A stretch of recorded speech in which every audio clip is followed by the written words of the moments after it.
Shalom Elohimers, tayangan ini hanya berisi khotbah pada ibadah. Segmen lain dalam ibadah tidak termasuk dalam tayangan ini. Kami sangat mengharapkan Bapak Ibu Saudara dapat hadir secara onsite untuk mengikuti keseluruhan ibadah yang ada di GPDI Elohim Sidoarjo. Tuhan Yesus memberkati. Puji Tuhan. Siap mendengarkan firman Tuhan pagi hari ini, saudara? Haleluya. Haleluya. Saudara, ini musim demam sepak bola ya. Nanti besok pagi ya, itu ada final katanya sepak bola. Makanya saya berikan judul firman Tuhan pada pagi hari ini berkaitan dengan olahraga, yaitu saudara, menang di dalam pertandingan hidup ini. Ini judul firman Tuhan, menang dalam pertandingan hidup ini. Walaupun saudara, sebenarnya life is not a game ya. Hidup ini bukan main-mainan. Hidup ini bukan sekedar game, saudara, tapi saya juga memberikan judul ini bahwa hidup ini merupakan pertandingan yang kita harus menangkan, yang kita harus jalani dan mempunyai ujung akhir di dalam kemenangan. Ya, hidup jauh lebih daripada sekedar game. Ya, hidup bukan hanya sekedar menang-menangan, saudara. Hidup bukannya sekedar tentang menang, tetapi kita dapat belajar pada pagi hari ini beberapa pelajaran tentang memenangkan kehidupan yang kita dapat ambil dari dunia olahraga. Ya, jadi memenangkan hidup ini, mengakhiri hidup kita dengan penuh kemenangan, tapi prinsip-prinsipnya kita dapat ambil dari dunia olahraga pada pagi hari ini. Haleluya. Siap mendengar firman Tuhan? Amin. Haleluya. Nah, menarik saudara, kalau saudara lihat para penulis Alkitab menulis firman Tuhan ini banyak mengutip tentang olahraga. Ya. Jadi Alkitab, penulis-penulis firman Tuhan tuh ada menuliskan atau memberikan referensi tentang olahraga dalam tulisan mereka.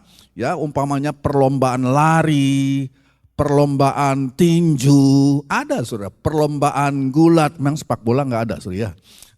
Tetapi ada lari, ada tinju, ada gulat, ada pertandingan para gladiator, ada lomba balap kereta berkuda, saudara. Itu dibahas dalam atau disinggung di dalam Alkitab. Saya akan memberikan beberapa ya. Kalau saudara mau catat, kita baca saja bersama-sama beberapa pelajaran dari Perjanjian Baru, khususnya mengenai dunia olahraga yang dipakai atau diambil oleh para penulis Alkitab dan dijadikan metafora. Ya, dijadikan metafora. Ya, 1 Korintus pasal 9, mari kita baca. 1 Korintus 9 ayat 24, tidak tahukah kamu bahwa dalam gelanggang pertandingan semua peserta turut berlari, tetapi bahwa hanya satu orang saja yang mendapat hadiah. Karena itu larilah begitu rupa sehingga kamu memperolehnya. Tiap-tiap orang yang turut mengambil bahagian dalam pertandingan menguasai dirinya dalam segala hal. Mereka berbuat demikian untuk memperoleh suatu mahkota yang fana, tetapi kita untuk memperoleh suatu mahkota yang abadi. Sebab itu aku tidak berlari tanpa tujuan dan aku bukan petinju yang sembarangan saja memukul. Tetapi aku melatih tubuhku dan menguasainya seluruhnya supaya sesudah memberitakan Injil kepada orang lain jangan aku sendiri ditolak. Ya, juga Paulus di dalam surat Galatia umpamanya ya memberikan gambaran tentang perlombaan juga dalam surat Galatia 5 ayat 7 kita baca. Galatia pasal 5 ayat 7, dahulu kamu berlomba dengan baik. Siapa yang menghalang-halangi kamu sehingga kamu tidak menuruti kebenaran lagi?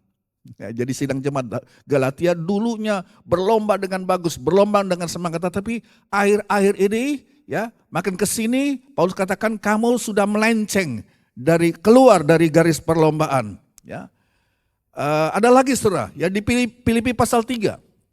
Ini ayat-ayat semua berhubungan dengan perlombaan. Filipi 3 ayat 13-14. Filipi pasal 3 ayat 13, saudara-saudara aku sendiri tidak menganggap bahwa aku telah menangkapnya, tetapi ini yang kulakukan, aku melupakan apa yang telah di belakangku dan mengarahkan diri kepada apa yang di hadapanku, ayat 14. dan berlari-lari kepada tujuan untuk memperoleh hadiah, yaitu panggilan sorgawi dari Allah dalam Kristus Yesus. Ya, jadi sekali lagi saudara, kita lihat bagaimana Paulus menggunakan gambaran tentang perlombaan lari di sini. Ya, dia seperti sedang berusaha keras untuk mencapai sesuatu, untuk mencapai kesempurnaan. Ya, jadi kesempurnaan ini menjadi tujuan hidup daripada Paulus. Kesempurnaan yang telah diperoleh Kristus Yesus bagi Paulus. Paulus kejar saudara itu. Ya, apalagi saudara. Ya, jadi Paulus katakan, ya, saya belum mencapai kesempurnaan itu. Tetapi dikatakan, ya, walaupun aku belum mencapainya, tetapi aku belum menjadi sempurna, kata Paulus, tapi aku mengerahkan segala kekuatanku. Aku memusatkan perhatianku pada satu hal, yaitu aku melupakan masa lalu, aku melihat ke depan kepada apa yang ada di hadapanku, dan saya terus lari. Saya nggak mau mundur, saya nggak mau berhenti, ya, apalagi mundur. Saya mau terus maju, saya berlari menuju garis akhir perlombaan untuk menerima hadiah, untuk menerima mahkota sorgawi yang melalui Kristus Yesus. Dia sudah memanggil saya untuk menerima mahkota tersebut. Jadi saya berlari dengan tekun. Ada lagi saudara di 1 Timotius pasal 4. 1 Timotius 4 ayat 7 dan 8. Ya, 1 Timotius 4 ayat 7. Tetapi jauhilah takayul dan dongeng nenek-nenek tua. Garis bawah ini. Latihlah dirimu beribadah. Latihlah, disiplinkanlah dirimu untuk beribadah, katanya. Ayat 8, latihan badani itu terbatas gunanya, tetapi ibadah itu berguna dalam segala hal karena mengandung janji baik untuk hidup ini maupun untuk hidup yang akan datang. Ya. Ayat yang ke-8, aku telah mengakhiri, ini 2 Timotius 4. 2 Timotius 4 ayat 7 dan 8 juga. Aku telah mengakhiri pertandingan yang baik. Aku telah mencapai garis akhir dan aku telah memelihara iman. Sekarang telah tersedia bagiku mahkota kebenaran yang akan dikaruniakan kepadaku oleh Tuhan, hakim yang adil pada harinya. Tetapi bukan hanya kepadaku, melainkan juga kepada semua orang yang merindukan kedatangannya. Ya. Lagi saudara, penulis surat Ibrani juga, Ibrani pasal 12, ayat 1-3 bilang begini. Karena kita mempunyai banyak saksi, banyak penonton, bagaikan awan yang mengelilingi kita, marilah kita menanggalkan semua beban dan dosa yang begitu merintangi kita, dan kita berlomba dengan tekun dalam perlombaan yang diwajibkan bagi kita.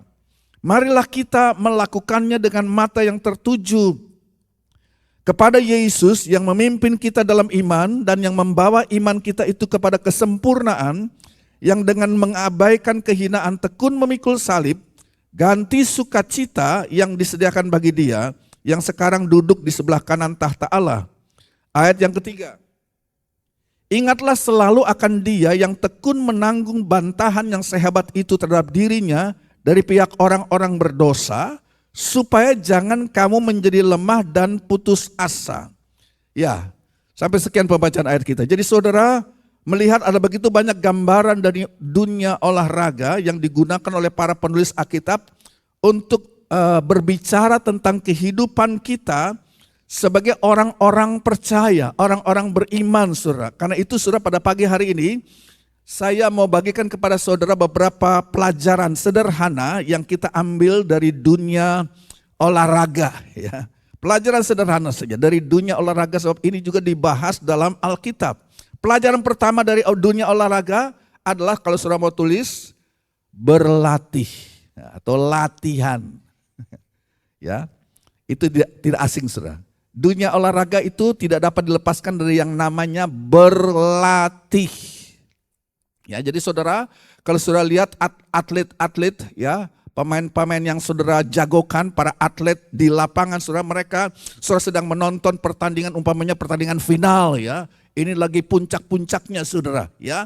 Saudara akan melihat bagaimana para atlet kesayangan saudara itu bergerak dengan luar biasa. Mereka lari dengan begitu kencang, mereka tendang bola dengan begitu kuat, mereka menggoreng bola begitu lupa dengan begitu lihai. Mereka melakukan sliding tackle dan sebagainya begitu mulus.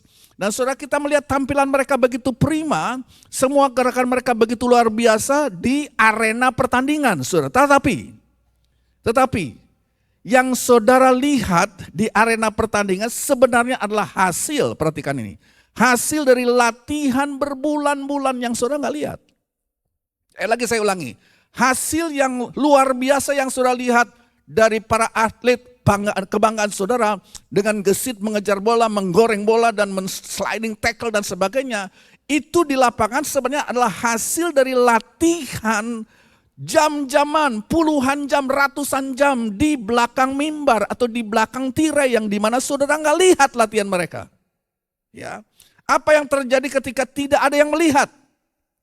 Apa yang mereka lakukan setelah tidak yang menonton? Ketika tidak ada orang yang kasih sorak-sorai waktu mereka cetak gol. Saudara, ya. Jadi saudara tahu untuk setiap menit di dalam pertandingan yang ramai itu saudara, ada berjam-jam persiapan yang dilakukan di belakang layar yang kita nggak lihat. Saudara. Tidak ada seorang pun yang melihat. Saudara, di dalam pertandingan final, ya, kalau sudah mencapai babak final saudara, grup kelompok A melawan kelompok B umpamanya, nggak bisa tiba-tiba saudara udah mau final ini, tahu-tahu ada orang selonong boy dari mana mungkin dia bilang begini, oh saya dari satu perkumpulan sepak bola terkenal dari Bandung, ya saya mau ikut final, nggak ada, ya. Oh saya termasuk klub sepak bola terkenal dari Surabaya, ini final, ya. Dan saudara main nyelonong aja, saya mau ikut mengambil bahagian dalam pertandingan final ini. Nggak ada cerita seperti itu dah. Ya, bolehkah saya ikut main di pertandingan final? Nggak bisa demikian, saudara. Ya, jadi tidak ada orang begitu saja datang untuk mencoba-coba, saudara. Sebab apa, saudara? Dalam pertandingan kita sedang ngomong berjam-jam dan berhari-hari, berbulan-bulan latihan serta persiapan. Nggak bisa main asal-asal masuk aja. Saudara nggak bikin apa-apa, tiba-tiba nggak ada hujan, nggak ada angin, sudah mau final, saudara main masuk aja. Nggak bisa demikian. Saudara, ya, kemenangan pribadi didahului dengan kemenangan atau begini. Kemenangan pribadi mendahului kemenangan di depan umum. Latihan pribadi yang begitu ketat, di mana ada kemenangan yang mungkin tidak dilihat oleh orang-orang banyak, itu mendahului kemenangan di depan orang banyak, saudara. Dengan kata lain, apa yang saudara lakukan ketika tidak ada seorang pun yang lihat, menentukan apa yang saudara akan lakukan ketika saudara berada di panggung. Ya. Apa yang saudara lakukan ketika tidak ada orang yang melihat, itu menentukan apa yang akan saudara kerjakan, apa yang saudara akan lakukan ketika saudara berada di lapangan permainan. Ketika orang-orang, mata ratusan ribu orang tertuju kepada saudara saat itu. Ya, tadi kita sudah baca, penulis Alkitab berkata di 1 Korintus pasal 9, larilah sedemikian rupa katanya untuk memperoleh mahkota. Berlarilah sedemikian rupa untuk memperoleh hadiah. Ya, semua atlet, kata Paulus di 1 Korintus 9, berlatih dengan disiplin. Ya, disiplin dalam latihan mereka. Sebab Paulus katakan, aku melatih tubuhku, kata Paulus. Paulus menggambarkan dirinya sebagai atlet perlombaan. Ya, lari olimpiade saudara yang dilakukan pada zaman itu. Dan dia katakan, aku melatih, mendisiplinkan tubuhku. Dan kalau kita lihat tadi kita sudah baca dulu juga kepada anak rohaninya, Rasul Paulus berkata kepada Timotius, latihlah dirimu untuk beribadah. Ibadah itu, dalam bahasa Inggris kata ibadah itu kehidupan yang saleh. Bilang sama-sama, kehidupan yang saleh. Itu kehidupan saleh nggak datang begitu saja, saudara. Perlu latihan. Dan ini diambil dari dunia olahraga, saudara. Istilah latihan itu, ya latihlah dirimu untuk satu kehidupan atau dalam kehidupan kesalehan. Lantas dikatakan oleh Paulus dalam kepada surat Timotius tadi kita sudah bahas, latihan jasmani. Ya, bukan nggak ada gunanya, ada gunanya, ya. Tetapi latihan untuk hidup di dalam kesalehan jauh lebih baik, kata Paulus. Latihan jasmani itu bagus, tapi latihan untuk saudara di dalam menjalani hidup di dalam kesalehan jauh lebih baik. Saudara, pemberian Allah kepada saudara itu kita sebut sebagai potensi. Ya. Pemberian Allah kepada saudara dapat kita sebut sebagai sebuah potensi dalam hidup ini. Lantas apa? Pemberian kita kembali kepada Tuhan apa? Allah memberikan kepada kita talenta, bakat, ya, dan itu merupakan potensi. Tapi pemberian kita kembali kepada Tuhan adalah apa yang saudara lakukan dengan potensi itu. Apa yang saudara lakukan dengan potensi yang saudara sudah terima, saudara. Kita menerima daripada Allah potensi, tapi potensi itu lantas diapain? Bahkan potensi sehebat apapun tanpa saudara latih tidak akan menghasilkan apa-apa. Jadi pemberian Allah kepada saudara adalah potensi, tapi kita harus memberikan kembali kepada Tuhan, yaitu apa yang saudara lakukan dengan potensi yang Allah berikan dalam hidup saudara. Setiap kita memiliki bakat. Ya. Setiap saudara memiliki kemampuan dan keterampilan yang saudara terima daripada Tuhan merupakan bakat lahiriah saudara barangkali. Tetapi bahkan bakat yang sudah ada sejak saudara lahir perlu dilatih. Perlu dikembangkan Bapak Ibu. Ya, apa maksudnya latihan? Apa maksudnya latihan? Latihan itu maksudnya begini saudara. Di dalam latihan kita menerima serangkaian kegiatan. Sekali lagi saya ulangi. Di dalam kita berlatih, saudara menerima serangkaian kegiatan yang memungkinkan saudara melakukan yang tidak bisa saudara lakukan hanya mengandalkan kemauan. Saya ulangi ini. Kemauan aja gak cukup, perlu latihan. Ya kan? Saya mau supaya saya bisa lari 100 meter dalam 5 detik umpamanya. Itu kayak mobil saudara ya. Gak bisa cuma punya kemauan, tapi kan perlu disiplin latihan. Jadi saudara, latihan saya ulangi lagi adalah kita menerima serangkaian kegiatan yang memungkinkan kita melakukan sesuatu yang tadinya tidak bisa kita lakukan hanya dengan mengandalkan kemauan. Kita sudah baca tadi di 1 Timotius pasal 4, latihlah dirimu beribadah. Atau dalam bahasa Inggris, latihlah dirimu di dalam kesalehan. Hidup saleh perlu latihan Bapak Ibu. Di dalam bahasa aslinya, kata latihlah dirimu berbeda. Kata latihlah itu dalam bahasa Grekanya adalah gimnaso. Ya, gimnaso, dan saudara-saudara tahu dari kata gimnaso timbullah kata dalam bahasa Inggris gimnastik. Gimnastik dari kata gimnaso, saudara. Artinya ya gerak badan, kita senam. Ya. Jadi Paulus sedang berkata kepada Timotius di 1 Timotius pasal 4, Timotius, anakku, ya, lakukanlah latihan-latihan dalam hidupmu.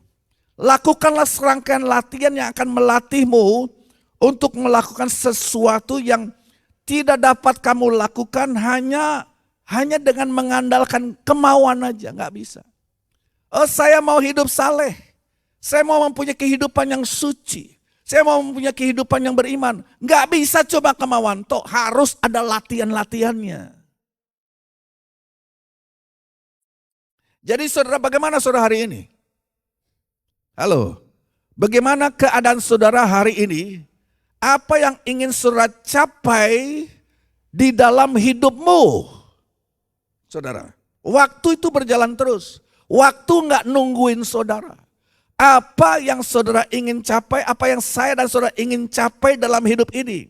Ya, dan hal-hal yang ingin saudara capai, yang mau saudara capai, tidak akan terjadi dengan sendirinya. Tidak akan terjadi begitu saja. Kita butuh latihan, kita butuh disiplin, kita butuh persiapan. Jadi saya mau bertanya, baik kepada saudara maupun kepada diri saya sendiri, disiplin atau kebiasaan apa yang perlu saya dan saudara lakukan setiap hari untuk membuat apa yang saudara impikan, inginkan, maui itu jadi kenyataan, bukan cuma dreaming aja. Latihan apa, kebiasaan apa, disiplin apa yang perlu saudara dan saya lakukan setiap hari untuk membuat mimpi saudara, keinginan saudara terwujud. Bukan cuma menghayal saja, aku kepingin begini, aku kepingin begini. Enggak, saudara.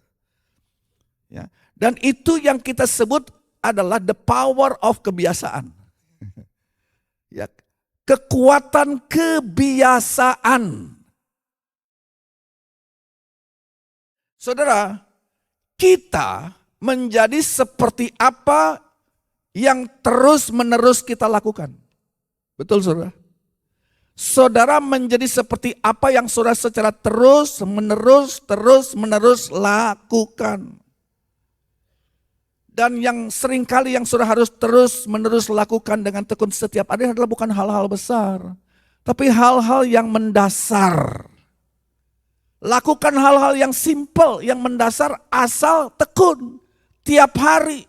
Sedikit demi sedikit lama-lama menjadi bukit. Lama-lama saudara akan menorehkan satu prestasi besar. Tapi itu dimulai dengan kebiasaan-kebiasaan yang saudara harus disiplin lakukan tiap hari.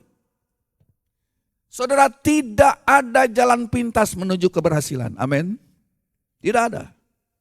Gak bisa saudara impiin aja. Gak bisa saudara mauin aja. Tidak ada jalan pintas saudara menuju keberhasilan. Tidak ada jalan pintas menuju kebugaran umpamanya saudara senang olahraga. Ya, tidak ada jalan pintas menuju performa saudara yang terbaik. Ya, tidak ada jalan pintas menuju kedewasaan rohani. Tidak ada jalan pintas menuju kesalehan. Tidak ada jalan pintas menuju kekudusan. Kita harus menjadi latihan. Latihlah dirimu untuk hidup dalam kesalehan. Harus ada disiplin rohani yang harus saudara kerahkan, lakukan tiap hari. Dan kelihatan inilah satu kebiasaan-kebiasaan yang sangat simpel tapi sangat mendasar. Dan saya mau katakan saudara, tidak ada yang terlambat. Amin. Tidak ada yang terlambat. Tidak pernah terlambat untuk saudara menjadi orang seperti yang saudara inginkan.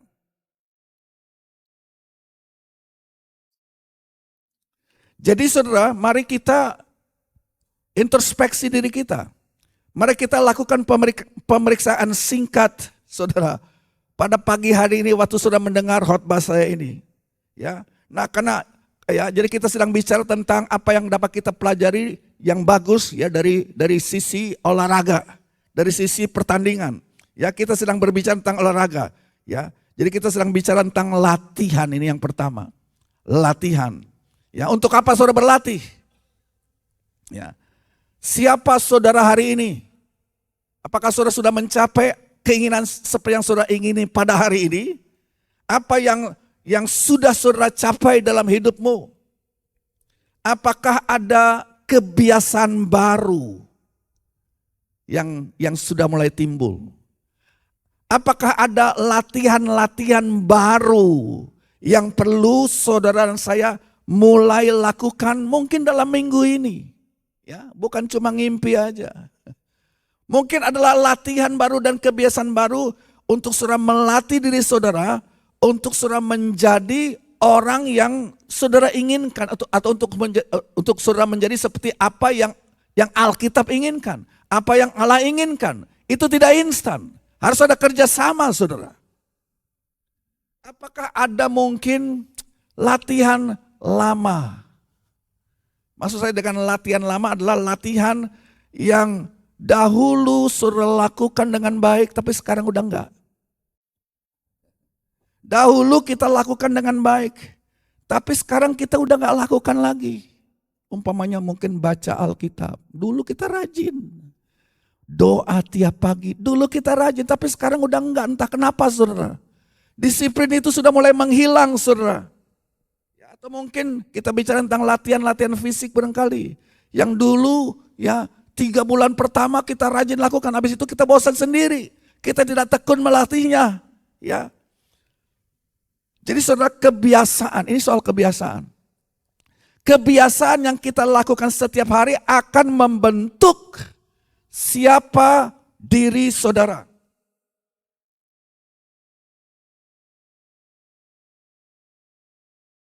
Sekali lagi saudara, kebiasaan yang kita lakukan setiap hari membentuk siapa diri kita. Ada 3 kata penting kalau saudara mau catat. 3 kata penting. Yang pertama adalah disiplin. Yang kedua, ini proses. Yang pertama adalah disiplin. Yang kedua adalah keinginan. Dan yang ketiga adalah kesukaan. Ini 3 rangkaian yang merupakan proses.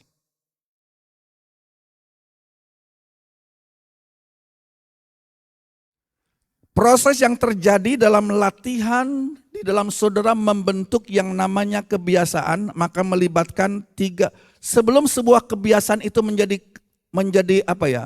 Kesenangan dalam hidup saudara, saudara akan melewati 3 hal ini. Pertama ada disiplin. Kedua ada keinginan yang mulai timbul. Dan yang ketiga ada kesukaan. Ini maksudnya begini saudara. Awalnya saudara nggak kepingin. Awalnya saudara tidak merasa ingin untuk melakukan sesuatu. Untuk saudara masuk dalam disiplin sesuatu dalam hidup saudara. Kenapa? Itu terlalu menyakitkan. Ya, si Kevin anak saya itu sedang nge-gym sekarang ini. Dan awal-awalnya saudara dibilang, aduh Pak sakit. Ya, tapi ya memang mulai demikian saudara. Mulai pertama dengan disiplin dan itu menyakitkan. Itu sulit. Tetapi ketika saudara terus mendisiplinkan diri saudara, ketika saudara terus mulai melakukannya, kemudian saudara akan mulai melihat manfaat yang dihasilkannya, akhirnya timbul yang kedua, saudara mulai ingin. Pertama ada disiplin, tidak mudah. Sakit bagi fisik kita. Tapi karena kita melakukannya dan saudara mulai melihat ada manfaat, maka mulai ada timbul yang namanya keinginan. Oh, saya kepingin latihan lagi ya. Ini jadwal saya yang sudah dijadwalkan untuk latihan. Ya, jadi saudara ada timbul keinginan. Pertama memang ada urusan disiplin. Setelah disiplin dilewati, timbullah keinginan. Saudara akan mulai memiliki keinginan untuk melakukan disiplin tersebut secara terus-menerus. Setelah itu akhirnya saudara menyenangi disiplin itu. Ada kesenangan untuk melakukannya saudara. Ya, ada suatu kesenangan di mana sekarang saudara benar-benar gak perlu dipaksa, saudara benar-benar menikmati. Kenapa? Melihat ada manfaat yang ditimbulkannya. Saudara menjadi lebih bugar, tampilan saudara menjadi lebih sehat, kan begitu saudara. Ya, jadi ada sebuah kesenangan dalam menjalani kehidupan yang terlatih. Saya ulangi. Ada sebuah kesenangan dalam saudara menjalani satu kehidupan yang terlatih. Nah itu semua termasuk dalam nomor 1, latihan. Ya, nomor 1 latihan. Yang kedua, kalau saudara mau catat. Yang kedua adalah, saudara yang kita bisa belajar dari dunia olahraga adalah yang namanya ketekunan. Ketekunan. Jadi yang pertama latihan, yang kedua adalah ketekunan. Nah saudara tahu yang namanya pertandingan itu tidak mudah. Yang namanya pertandingan itu sulit. Yang namanya pertandingan itu ada persaingan saudara. Dan ini perhatikan, tidak selalu tim yang paling berbakat. Tidak selalu tim yang paling berbakat atau tim yang mempunyai kemampuan terbesar dapat memenangkan pertandingan. Saya ulangi saudara, tidak selalu tim yang paling berbakat, tidak selalu tim yang mempunyai kemampuan terbesar yang dapat memenangkan pertandingan. Saya minta maaf saudara, mungkin bisa diberikan pertolongan. Ada kursi yang dapat diberikan kepada saya. Ini mungkin saya agak sedikit capek. Apa saja. Tidak apa-apa saudara ya, saya khotbah duduk. Ini mungkin kurang olahraga kali saya saudara ya, haleluya. Baiklah. Terlalu pendek nih, saya nggak kelihatan. Oke, sambil menunggu, masih bisa. Oke, jadi saudara,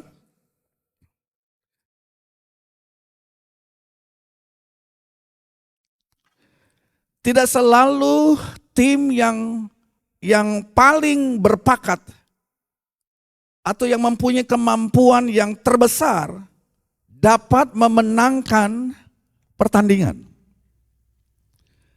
Tim yang dapat memenangkan pertandingan adalah yang memiliki yang namanya ketekunan. Yang memiliki yang namanya tekad. Yang memiliki yang namanya daya tahan. Yang memiliki yang namanya pantang menyerah. Ever onward, never retreat. Itu saya masih ingat zaman saya kecil tuh. Sesuatu yang disampaikan oleh Bung Karno, ya presiden pertama kita. Ever onward, no retreat. Selalu maju terus, pantang mundur. Jadi saudara, mereka yang memiliki ketekunan yang paling besar mempunyai kans untuk mengalami kemenangan. Bukan bakat yang terbesar atau apa saudara, tapi ketekunan yang terbesar. Memiliki tekad, memiliki daya tahan, memiliki keinginan untuk tidak menyerah. Saudara, dalam Ibrani pasal yang ke-12. Tadi kita sudah baca juga. Ibrani pasal 12. Saya bacakan lagi saudara. Marilah kita berlomba dengan apa? Dengan tekun, Alkitab katakan. Marilah kita berlomba dengan tekun dalam perlombaan yang diwajibkan bagi saya dan saudara. Dan selanjutnya penulis surat Ibrani menulis, dia ambil contoh dari hidup Yesus. Setelah dia mengatakan marilah kita berlomba dengan tekun dalam perlombaan yang diwajibkan, lantas dilanjutkan ya, penulis menggunakan untuk mengambil contoh dari kehidupan Yesus, contoh dari seorang yang bertahan.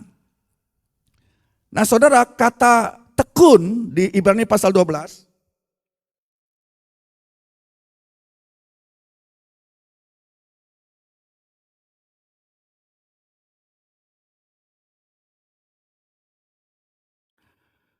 kata tekun dalam Ibrani pasal 12 saudara, itu adalah mampu menanggung kesulitan. Artinya, mampu menanggung kesulitan, mampu berdiri di bawah tekanan, ya, kemampuan untuk bertahan dalam keadaan yang sukar, ketekunan yang bersabar. Saya ambil semua terjemahannya ini. Tetap berada di tempat. Tuh. Itu termasuk dengan tekun. Marilah kita berlomba dengan tekun dalam perlombaan yang diwajibkan bagi kita. Jadi kata tekun di situ mampu menanggung kesulitan, mampu berdiri di bawah tekanan, bertahan dalam keadaan yang sulit, tekun dengan sabar, apalagi saudara. Tetap berada di tempat, tetap bertahan, tetap teguh, itu tekun. Dan itu dilakukan oleh Yesus. Penulis surat Ibrani mengambil contoh tentang ketekunan Yesus Kristus Tuhan kita. Jadi saudara, hidup ini tidak selalu gampang. Hidup ini tidak selalu mudah. Hidup ini seperti pertandingan. Dan bukan pertandingan biasa, pertandingan yang berat. Hidup ini saudara bisa menjadi sulit. Hidup ini tidak selalu mudah. Pada waktu-waktu tertentu hidup dapat menjadi sukar, saudara. Kita semua melalui masa-masa sukar. Pasti saudara pernah melaluinya. Kita semua melalui yang namanya masa-masa stres. Masa-masa penuh pergumulan. Masa-masa perlawanan. Mungkin saudara berhadapan dengan sakit penyakit. Mungkin saudara berhadapan dengan kelelahan, dengan depresi, dengan kekecewaan. Mungkin kegagalan, saya nggak tahu saudara.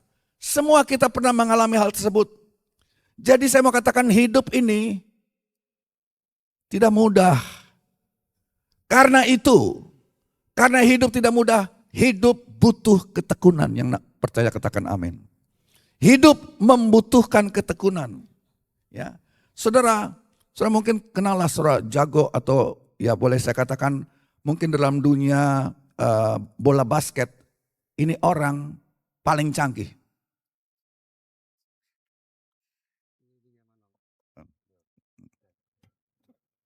Enggak apa-apa, ini lebih tinggi. Ya, enggak apa-apa. Thank you.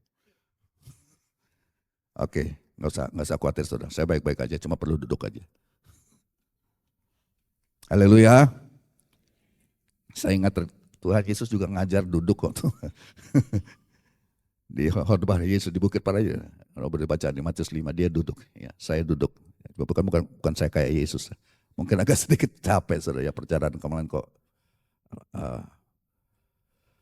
Baiklah. Siapa yang tidak kenal Michael Jordan? Mungkin bisa ditampilkan gini dia orangnya. Michael Jordan dia pemain bola basket terbesar mungkin yang pernah ada sepanjang masa barangkali saudara. Dia memenangkan 6 gelar NBA.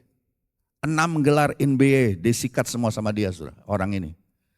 6 penghargaan MVP. MVP itu Most Valuable Player, ini orang. Ya. Tapi coba saya catat apa yang dia katakan. Orang yang sudah memenangkan 6 gelar NBA, dia babat sekaligus. Orang yang menerima 6 penghargaan the most valuable player. Jadi pemain yang paling bernilai, berharga, MVP. Dia bilang begini, saya telah gagal memasukkan lebih dari 9.000 lemparan. Jadi sepanjang karier saya katanya, saya gagal melemparkan atau mengadakan tembakan atau lemparan bola ya ke keranjang itu 9.000 kali. Saudara, pernah mikir nggak? Ini kan pengakuan dia. Ya, saya telah gagal memasukkan lebih dari 9.000 lemparan sepanjang karir saya. Saya kalah dalam hampir sekitar 300 pertandingan dalam karir hidup. Dia kalah. 26 kali saya dipercaya untuk melontarkan atau melemparkan tembakan penentu kemenangan. Ya, jadi ini tembakan kalau masuk nih, timnya pasti menang. Tapi 26 kali dia gagal waktu dia dipercayakan untuk melontarkan tembakan atau lontaran kemenangan. 26 kali gagal. Saya gagal katanya. Saya telah gagal berkali-kali dalam hidup saya. Tapi itulah alasan kenapa saya berhasil. Aneh ya saudara. Dia gagal, tapi dia katakan itulah alasannya saya berhasil. Jadi saudara, yang menentukan adalah Michael Jordan gak menyerah. Walaupun dia gagal bolak-balik. Yang menentukan adalah keputusan untuk tidak menyerah. Ini yang kita sebut sebagai ketekunan. Keputusan untuk memiliki ketekunan dan terus maju. Satu lagi tokoh dunia yang terkenal, saudara. Siapa yang tidak kenal Presiden Amerika yang pertama kalau nggak salah ya, Abraham Lincoln. Kita langsung tahu sejarah menceritakan bagaimana orang ini orang yang luar biasa, saudara. Ya, dia dia melakukan banyak hal-hal yang luar biasa pada zamannya, saudara. Tapi saudara tahu, orang ini melewati banyak hal dalam hidupnya. Saya catat beberapa hal. Saya catat kalau sudah mau catat nih. Abraham Lincoln gagal dalam dunia bisnis waktu dia usia 21 tahun. Gagal di bisnis 21 tahun. Kemudian dia kalah dalam pemilihan legislatif waktu umur 22 tahun. 21 tahun gagal bisnis. 1 tahun kemudian 22 tahun dia gagal dalam pemilihan legislatif. Kemudian dia gagal kembali di dalam bisnisnya di usia 24 tahun. Kemudian pada usia 26 tahun dia harus menghadapi kematian orang yang dia cintai. Saudara. Kemudian dia umur 27 tahun dia mengalami gangguan saraf. Nggak pernah mikir ya, orang ini mengalami gangguan saraf. Umur 27 tahun. Kemudian dia kalah dalam pemilihan kongres pada usia 34 tahun. Kalah dalam pemilihan kongres usia 34 tahun. Coba saudara, hidupnya dirundungi kegagalan dan kekalahan kita lihat. Dia kalah dalam pemilihan yang lain di usia 36 tahun. Kemudian dia kalah lagi dalam pemilihan senat di usia 45 tahun. Belum cukup saudara, dia gagal dalam usaha menjadi wakil presiden pada usia 47 tahun. Gagal jadi wakil presiden. Kemudian dia kalah lagi dalam pemilihan senat di usia 40 tahun. Kalau kita ketemu dia bilang, "Bro, berhenti aja deh, ngapain lo usaha lagi?" Ya saudara akan berkata kepada Abraham Lincoln, "Udah, menyerah saja, angkat bendera putih, ngapain kita gak usah terus, lu gagal terus." Dari umur 20-an sampai 40 tahun kamu bolak-balik gagal. Sudahlah Abraham, menyerah saja. Tapi akhirnya Bapak Ibu, Abraham Lincoln menjadi presiden Amerika pada usia yang ke-52. Ya, dan sejarah mencatat dia menjadi orang yang, kalau boleh tidak katakan, presiden yang terbesar di Amerika. Dia menorehkan sejarah-sejarah perbuatan-perbuatan yang besar semasa pemerintahannya. Jadi saudara, dapatkah saudara melihat berapa banyak kegagalan, ya, berapa banyak kesulitan, pengalaman, kekalahan yang dilalui oleh orang-orang ini, tapi mereka tidak mau menyerah. Mereka terus melakukan ketekunan. Mereka menolak untuk menyerah. Saudara, untuk menang dalam pertandingan kehidupan, butuh saudara kita mengembangkan kualitas-kualitas yang seperti itu tadi. Kalau enggak, ya kita enggak ada kemajuan saudara. Ya kita perlu yang namanya ketahanan, kita perlu yang namanya ketekunan, kita yang perlu yang namanya tekad bulat. Kita perlu yang namanya daya tahan. Ada ayat saudara. Ini ayat saya senang juga. Catat baik-baik, Amsal 24 ayat 16. Amsal pasal 24 ayat 16. Sebab 7 kali orang benar jatuh. Wah, bukan 1-2 kali, 7 kali orang benar jatuh. Namun dia bangun kembali. Tetapi orang fasik roboh dalam bencana. Saudara perhatikan. Ya, ini angka 7 bukan berarti setelah lewat 7, wah udah gak ketolongan. Ini angka 7 bukan harga mati. Saya kira ini kita tidak dapat menafsirkan angka 7 sebagai angka harafiah, saudara. Ya, saya gagal sudah lebih dari 7 kali. Michael Jordan gagal lebih dari 7 kali. Abraham Lincoln gagal lebih dari 7 kali, saudara. Jadi kata 7 ini artinya berkali-kali gitu aja. Berkali-kali gagal, berkali-kali jatuh, berkali-kali tersandung. Ya, tetapi berkali-kali juga bangkit lagi dengan kasih karunia dan kemurahan Tuhan. Ada amin saudara. 7 kali kita bisa jatuh. Tapi biarlah saudara ada satu tekad untuk bangkit kembali. Dan Tuhan mau menolong kita untuk bangkit kembali menjadi lebih baik lagi ke depannya.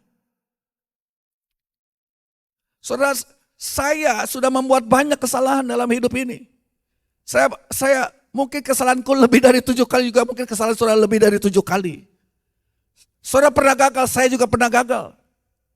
Saya mengalami masa-masa di mana mungkin ya kita mau menyerah saja sudahlah. Karena kegagalan-kegagalan yang mungkin berulang-ulang. Kita mau menyerah dan angkat handuk putih, bendera putih, menyerah saja. Udah tidur saja melungker pinggir jalan dan tidak meneruskan perjuangan hidup ini.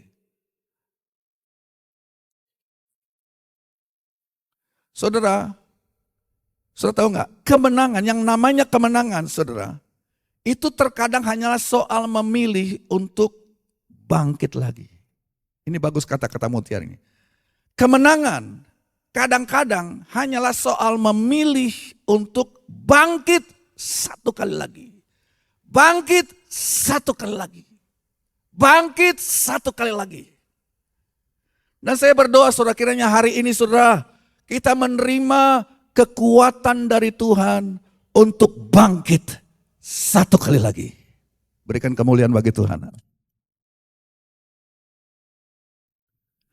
Jadi kita lihat ada banyak hal yang dapat kita petik dari olahraga, saudara. Ya, jadi olahraga mengajarkan kepada kita nilai-nilai, bukan hanya tentang kita harus berlatih. Yang kedua, kita harus bertekun. Contoh-contoh saya sudah berikan. Yang ketiga, ini juga penting. Yang ketiga namanya yang kita dapat ambil dari pelajaran olahraganya, kerjasama tim. Tulis ini. Kerjasama tim, saudara nggak bisa sendiri. Ya, jadi sekali lagi saudara, penulis-penulis dalam Alkitab sering mengutip atau sering merujuk kepada yang namanya pentingnya kerjasama. Dan untuk mengembangkan kerjasama, kita harus bangun hubungan. Kita harus bangun relationship. Makanya kan ya penulis Alkitab berkata kita harus mengasihi Tuhan dan juga apa? Mengasihi sesama.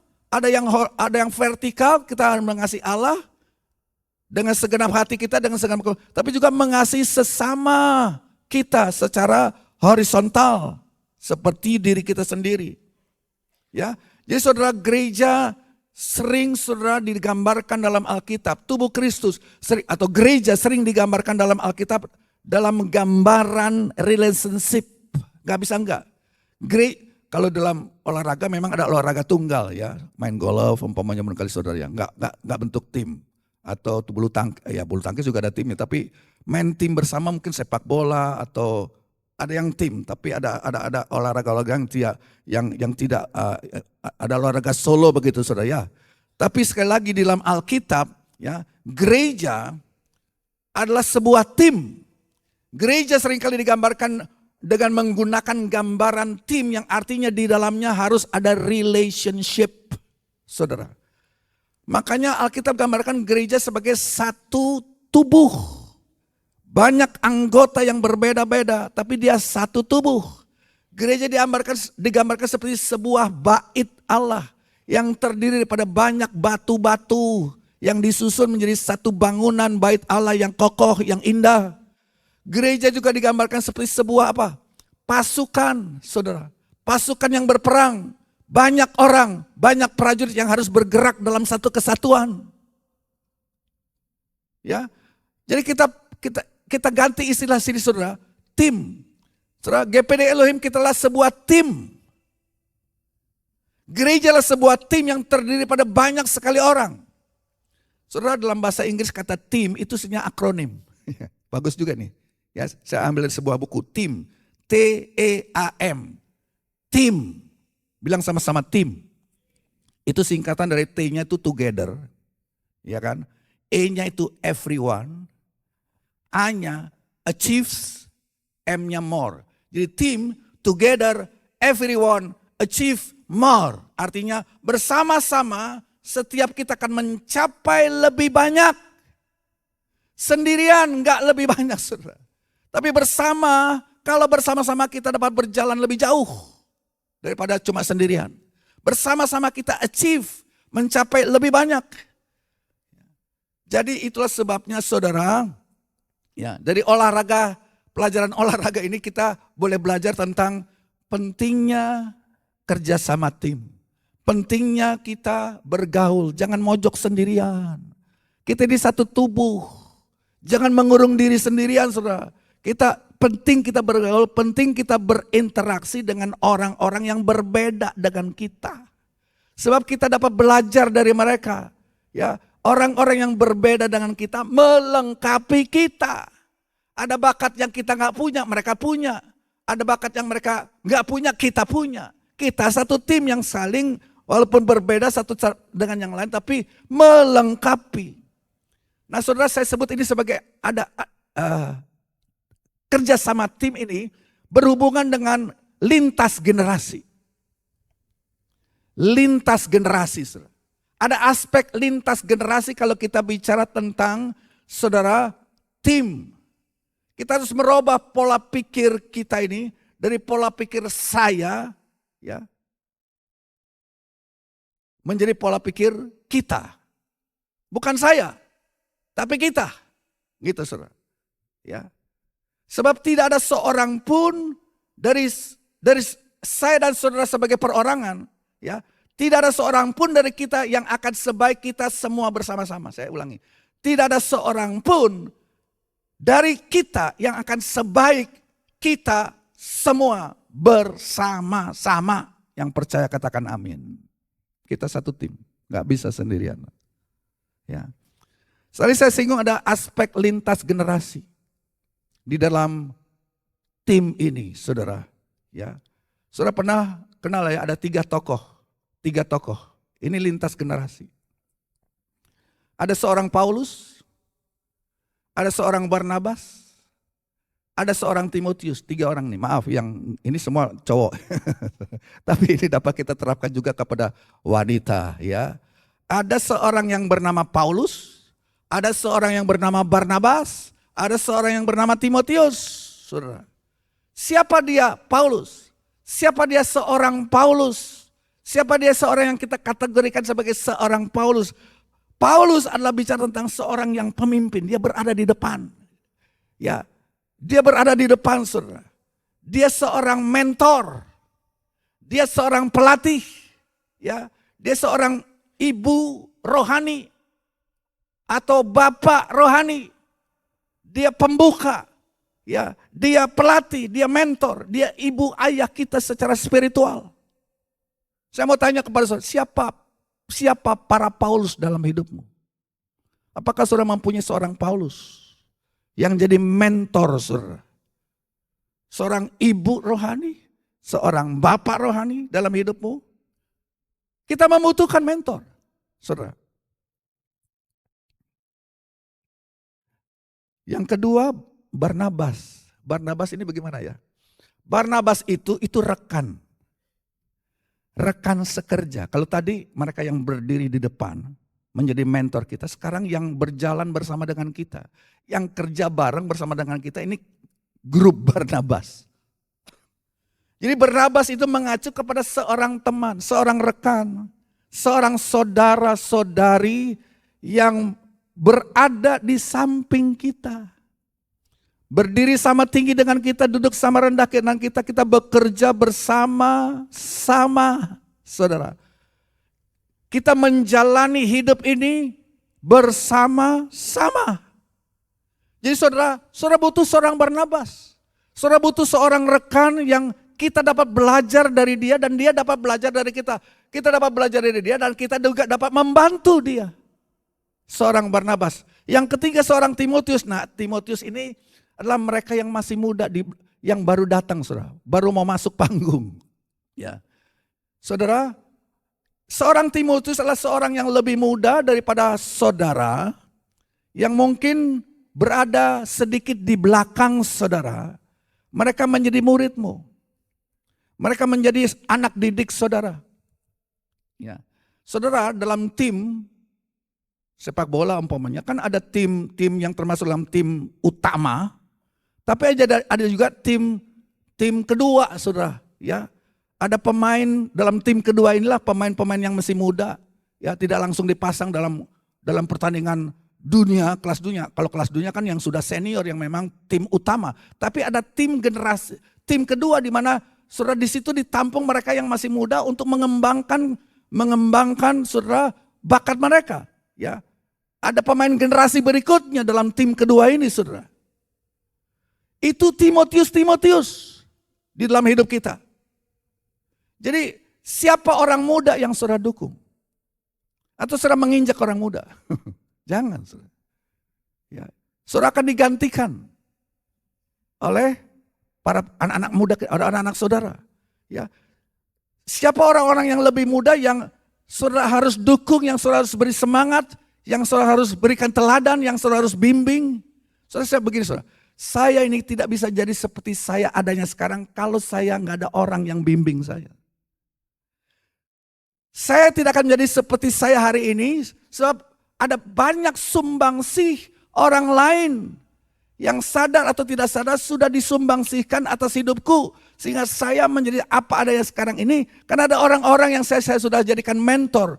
Yang mungkin secara diam-diam saya ikuti contoh dan teladannya. Mereka mungkin sudah tiada atau masih ada sekarang ini yang menjadi mentor. Saya memiliki mentor-mentor yang luar biasa, saudara. Pria dan wanita. yang berada di depan saya, yang saya ikuti teladannya. Tapi saya juga memiliki teman sejawat, teman sepelayanan, rekan-rekan yang luar biasa yang bergerak bersama-sama membangun, bukan saling menjatuhkan, bukan. Yang bergerak bersama-sama saling topang, saling mendukung, saling mengingatkan, saling membantu. Seorang Barnabas. Tapi saya juga memiliki orang-orang muda, minimal anak saya yang saya mau dorong, saudara. Untuk maju ke depan. Saya juga bisa dikayakan, ya saudara, kehidupan saudara dari banyak kesaksian-kesaksian dari anak-anak muda kita. Ya. Jadi siapakah Paulus saudara? Siapakah Barnabas saudara? Siapakah Timotius saudara? Saudara, saya mungkin masih ada beberapa hal, tapi saya akhiri ini saja. Kita dirancang untuk tidak bisa hidup sendiri. Kita dirancang untuk tidak boleh menjalani kehidupan ini seorang diri. Dan setiap generasi memiliki tanggung jawab untuk menoleh ke belakang, menerima legacy, menerima warisan dari mereka yang sudah berjalan sebelum kita. Sekali lagi saudara, setiap generasi saudara memiliki tanggung jawab untuk pertama melihat ke belakang, menerima sesuatu dari mereka, mentor-mentor yang sudah mendahului kita. Kemudian yang kedua, setelah kita menerima itu, kita mulai menjalani perlombaan itu kita sendiri. Kita terima sesuatu dari mentor kita dan kita mulai menjalani perlombaan kita sendiri. Menjalani tujuan hidup kita untuk Tuhan sendiri. Dan yang ketiga saudara, tongkat estafet kita harus serahkan.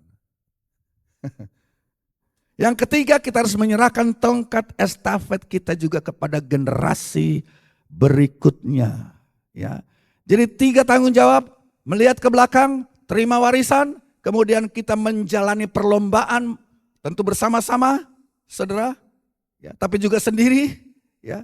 Tapi kita bisa saling menolong dan saling membantu dan kemudian akan meneruskan tongkat estafet kepada generasi selanjutnya. Nah, pertanyaannya, saudara, siapa yang ada dalam tim saudara? Siapa yang Tuhan tempatkan dalam hidup saudara untuk bekerja bersama dengan saudara? Siapa yang menjadi Paulus dalam hidupmu? Siapa yang menjadi Timotius dalam hidupmu? Siapa yang menjadi Barnabas dalam hidup saudara? Oke, ada orang bilang begini, yang namanya relationship itu seperti rekening bank. Ya, yang namanya relationship atau hubungan itu katanya mirip seperti rekening bank. Saudara, kita bisa store di rekening bank kita atau kita bisa menarik. Store, tarik. Store, tarik, tapi jangan kebanyakan ditarik terus nggak pernah store, saudara. Cilaka itu kalau cuma ditarik jadi minus nanti. Ya, dalam relationship kita harus bisa berikan sesuatu dan juga bisa menarik sesuatu. Jangan cuma kalau cuma narik itu bahaya saudara. Itu benalu namanya. Cuma menarik aja nggak pernah setor. Ya. Ada konflik nantinya. Ya. Baik, masih ada 2 nomor tapi ya kita sampai di sini dulu waktu berjalan terus. Mari sama-sama kita bangkit berdiri.